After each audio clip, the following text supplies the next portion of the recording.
எல்லாருக்கும் வணக்கம். நம்ம வாழ்க்கை ஒரு நேர்கோட்ல போற பயணம்னு நினைக்கிறீங்களா? இல்லவே இல்ல. அது ஒரு சுழற்சி, ஒரு சக்கர மாதிரி. இன்னைக்கு நாம காலத்தோட அந்த சுழற்சிய பத்தி, அதாவது யுகங்கள பத்தி தான் பார்க்க போறோம். இது மனித குலத்தோட ஒரு முடிவே இல்லாத பயணம். ஆமாங்க. இது சும்மா காலம் ஓடிட்டு இருக்கிற விஷயம் இல்ல. இது ஒரு முடிவே இல்லாத பயணம். திரும்ப திரும்ப நடந்துகிட்டே இருக்கிற ஒரு சுழற்சி. இது நம்ம இருப்பு எவ்வளவு ஆழமானதுன்னு நமக்கு உணர்த்துது. சரி, வாங்க இதோட ஆழத்துக்குள்ள போய் பார்க்கலாம். சரி, இந்த பெரிய சுழற்சிக்குள்ள மொத்தம் 4 யுகங்கள் இருக்கு. முதல்ல சத்திய யுகம், அதுதான் பொற்காலம். அப்புறம் திரேதா யுகம், துவாபர யுகம், கடைசியா நாம இப்ப வாழ்ந்துட்டு இருக்கிற கலியுகம். இது ஒவ்வொன்ன பத்தியும் நாம இப்ப பார்க்க போறோம். முதல்ல நம்ம இப்ப இருக்கிற யுகத்துக்கு முன்னாடி என்ன நடந்ததுன்னு பார்ப்போம். ஒரு காலத்துல இருந்த அந்த பொற்காலத்தை பத்தியும் அது எப்படி மெல்ல மெல்ல மாற ஆரம்பிச்சதுன்னு தெரிஞ்சுக்கிட்டாதான் நம்ம நிலைமை இப்ப ஏன் இப்படி இருக்குன்னு நல்லா புரியும். சத்திய யுகத்தை நினைச்சு பாருங்க. ஒரு பொற்காலம். அங்க உண்மை, அன்பு, நேர்மை இதுக்கு மட்டும்தான் இடம். பொய்யே கிடையாது. எல்லாரும் அமைதியா வாழ்ந்தாங்க. ஆனா காலம் போக போக திரேதா, துவாபர யுகங்கள் வர ஆரம்பிச்சதும் கொஞ்சம் கொஞ்சமா எல்லாம் மாறுச்சு. நல்லது எது, கெட்டது எதுன்னு ஒரு பிரிவு வர ஆரம்பிச்சது. வாழ்க்கையில சவால், போர், ஆசைன்னு எல்லாம் உள்ள வர ஆரம்பிச்சது. அப்போதான் தர்மத்தை காக்க ராமனாகவும் நமக்கு வழிகாட்ட கிருஷ்ணனாகவும் கடவுளே அவதாரம் எடுக்க வேண்டியதா இருந்துச்சு. சரி, இப்போ நேரா நம்ம யுகத்துக்கு வருவோம். நாம எல்லாரும் வாழ்ந்துட்டு இருக்கிற இந்த காலகட்டம், அதாவது கலியுகம். நம்ம உலகத்தை பாருங்க, எவ்வளவு வேகம். ஆனா அந்த வேகத்துக்கு ஏத்த மாதிரி மனசுல அமைதி இருக்கா? இல்ல. எல்லாரும் ஓடிட்டே இருக்காங்க. ஆனா எங்க போறோம்னு யாருக்குமே தெரியல. இதுதான் நம்ம யுகத்தோட மிகப்பெரிய முரண்பாடு. இன்னைக்கு நிலைமை எப்படி இருக்கு யோசிச்சு பாருங்க. ஒரு உண்மைய சொல்லணும்னா எவ்ளோ கஷ்டப்பட வேண்டியிருக்கு. ஆனா பொய் சொல்றது ரொம்ப சுலபமான ஒரு பழக்கமாவே மாறிடுச்சு இல்லையா?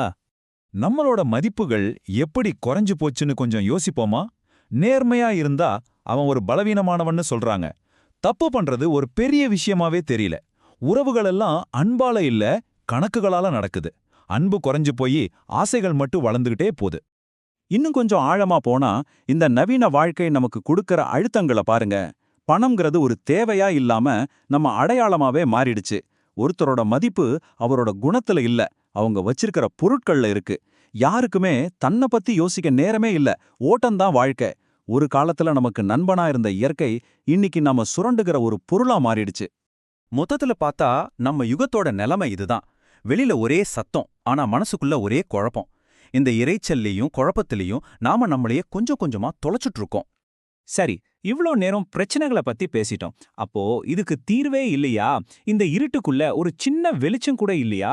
நிச்சயமா இருக்கு. அதுதான் இந்த கலியுகத்தோட மிகப்பெரிய ரகசியம். வாங்க அத பத்தி பாப்போம். கலியுகத்தோட ரகசியம் ரொம்ப சிம்பிளானது, ஆனா ரொம்ப சக்தி வாய்ந்தது. என்னன்னா, இந்த காலத்துல நீங்க செய்யற ரொம்ப சின்ன, ரொம்ப எளிமையான ஒரு நல்ல காரியத்துக்கு கூட மத்த யுகங்களை விட பல மடங்கு சக்தியும் பலனும் கிடைக்கும். இது ஒரு பெரிய வரம் இல்லையா? அது என்ன பெரிய விஷயமா இருக்கணும்னு அவசியம் இல்ல.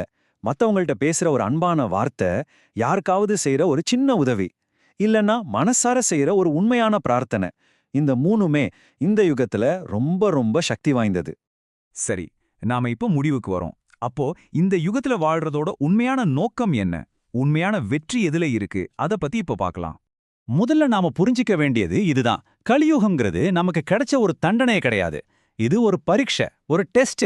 நம்மளோட குணத்தை சோதிக்கிற ஒரு களம்.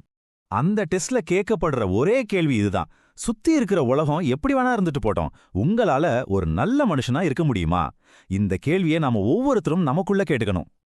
அந்த கேள்விக்கான பதிலும் அந்த பரீட்சையோட ரிசல்ட்டும் இதுதான். இந்த கலியுகத்துல சுத்தி இருக்கிற சூழ்நிலை எப்படி இருந்தாலும் ஒரு நல்ல மனுஷனா நீங்க வாழ்ந்துட்டீங்கன்னா அதுதான் உண்மையான வெற்றி. அதை விட பெரிய சாதனை எதுவுமே இல்ல. இத மட்டும் நல்லா ஞாபகம் வச்சுக்கோங்க. யுகங்கள் வரும் போகும், உலகமும் மாறிட்டே இருக்கும். ஆனா ஒண்ணு மட்டும் மாறாது. அது உங்க குணம். அதுதான் உங்க உண்மையான நிரந்தரமான அடையாளம். அதை சரியா வச்சுக்கிறது தான் நம்ம கையில இருக்கு.